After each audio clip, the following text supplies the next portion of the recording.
Hello everyone, welcome to Kanen Coffee in Berkeley. Today we have a nice Isomac.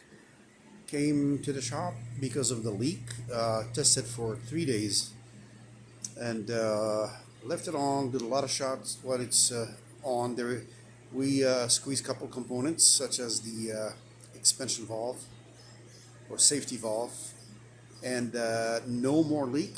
Uh, Took off the panels all the way out, took all the panels and watched every single component. There is no leak whatsoever, zero leak, and the machine stayed on for the hours I turned it on for 3 days to make sure that it's working. Here's the steam, strong steam, and the shot. I'm gonna do it without coffee.